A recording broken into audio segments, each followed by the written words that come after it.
ಮಹಿಳೆಯರ ಅಂಡಾಣುಗಳು ಅನೋವ್ಯುಲೇಷನ್ ಅಂದ್ರೆ ಆ ಓವ್ಯುಲೇಷನ್ ಸಮಸ್ಯೆ ಇದ್ರೆ ಅದರಲ್ಲೂ ಸರಿಯಾಗಿ ಮಾಡುತ್ತೆ. ಓವ್ಯುಲೇಷನ್ ನಲ್ಲಿ ಸಲ ಮಾಡುತ್ತೆ.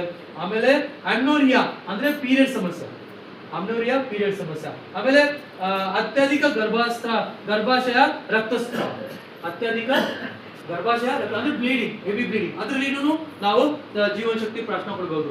ಆಮೇಲೆ ಕೆಲವು ಜನಗಳಿಗೆ ಆಗಾಗ ಯೂರಿನ್ ಬರುತ್ತೆ, ಅಂದ್ರೆ ಸ್ವಲ್ಪ ಯೂರಿನ್ ಫಾರ್ಮೇಶನ್. ಆಮೇಲೆ ಪುರುಷರ ಪ್ರಜನನ ಆರೋಗ್ಯ, ಓಕೆ, ಪುರುಷರ ಪ್ರಜನನ ಆರೋಗ್ಯ, ಯೂರಿನರಿ ಪ್ರಾಬ್ಲಮ್, ಆಮೇಲೆ ಗರ್ಭಾಶಯದಲ್ಲಿ ಅತ್ಯಧಿಕ ರಕ್ತಸ್ರಾವ, ಆಮೇಲೆ ಅಂಡಾಣುಗಳ ಸಮಸ್ಯೆಗಳು, ಆಮೇಲೆ ಹಳೆ ಜ್ವರದಲ್ಲಿ ಲೋಹಭಸ್ಮ, ಕ್ಷಯ ಅಂದ್ರೆ ಟಿಬಿ ನಲ್ಲಿ ಲೋಹಭಸ್ಮ, ಹಳೆ ಜ್ವರದಲ್ಲಿ, ಟಿಬಿ ನಲ್ಲಿ, ಆಮೇಲೆ ನಮ್ಮ ಲಂಗ್ಸ್ ಪ್ರಾಬ್ಲಮ್ ನಲ್ಲಿ, ಆಮೇಲೆ ಶ್ವಾಸದ ಸಮಸ್ಯೆಗಳಲ್ಲಿ, ಆಮೇಲೆ ಏನಂತಾರೆ ಜೀವನ ಶಕ್ತಿ ಹೆಚ್ಚಿಸಬೇಕಾದ್ರೆ ಆಂಟಿ ಏಜಿಂಗ್ ಕೆಲಸ ಮಾಡುತ್ತೆ ಲೋಹಭಸ್ಮ. ಹಿಮೆಟೆನಿಕ್ ಅಂದ್ರೆ ಲಾಲ್ ರಕ್ತ ಕೋಶಿಕಗಳ ಅಂದ್ರೆ ರೆಡ್ ಬ್ಲಡ್ ಸೆಲ್ಸ್ ನ ಹೆಚ್ಚಿಸುತ್ತೆ. ಆಮೇಲೆ ಲಿವರ್ ನಲ್ಲಿ ಬಿಲಿರುಬಿ, ನಿಮಗೆ ಇದು ಗೊತ್ತಲ್ಲ ಜಾಂಡಿಸ್, ಕಾಮಿನಿ, ಓಕೆ, ಕಾಮಿನಿ ಅಂದ್ರೆ ಕಾಮಿನಿಯಲ್ಲಿ ಏನಾಗುತ್ತೆ ಬಿಲಿರುಬಿ. ಸೊ ಜಾಂಡಿಸ್ ನಲ್ಲಿ ನಾವು ಉಪಯೋಗ ಮಾಡಬಹುದು ಜೀವನ ಶಕ್ತಿ ಪ್ರಾಶನ.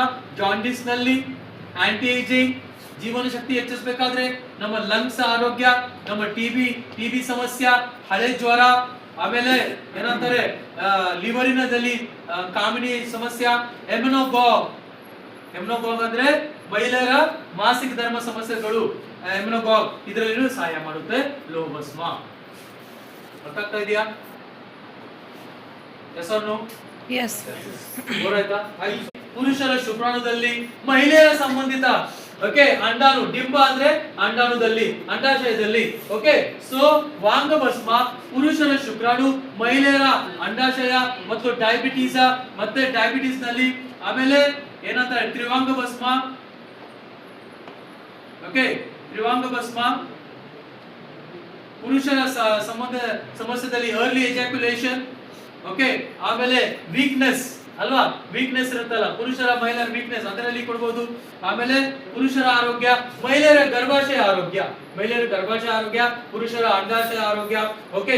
ಮೂತ್ರ ರೋಗಗಳು ಅಂತದ್ರಲ್ಲಿ ಡಯಾಬಿಟಿಸ್ ಅಂತದ್ರಲ್ಲಿ ಪುರುಷ ಮತ್ತು ಮಹಿಳೆಯರ ಜನನಾಂಗ, ಅದರಲ್ಲಿ ಮೂತ್ರ ಸಂಬಂಧಿ ಸಮಸ್ಯೆಗಳಲ್ಲಿ ತ್ರಿವಾಂಗ ಭಸ್ಮ ನಾವು ಉಪಯೋಗ ಮಾಡಿಸಬಹುದು. ನೆಕ್ಸ್ಟ್ ಚಳಿಗಾಲದಲ್ಲಿ ನಮ್ಮ ಶರೀರನ ಏನ್ ಮಾಡುತ್ತೆ, ಶರೀರನ ಉಷ್ಣ ಕೊಡಿಸುತ್ತೆ ಗೋಂದವಳ. ಆಮೇಲೆ ನಮ್ಮ ಮೂಳೆಗಳನ್ನ ಬಲ ಕೊಡುತ್ತೆ, ಮೂಳೆ ಮತ್ತು ಕೀಲುಗಳನ್ನ ಬಲ ಕೊಡುತ್ತೆ ಗೋಂದವಳ. ಆಮೇಲೆ ನಮ್ಮ ಕರುಳಿನ ಆರೋಗ್ಯ, ಆಮೇಲೆ ತ್ವಚೆಯ ಆರೋಗ್ಯ, ಆಮೇಲೆ ಏನಂತಾರೆ ನಮ್ಮ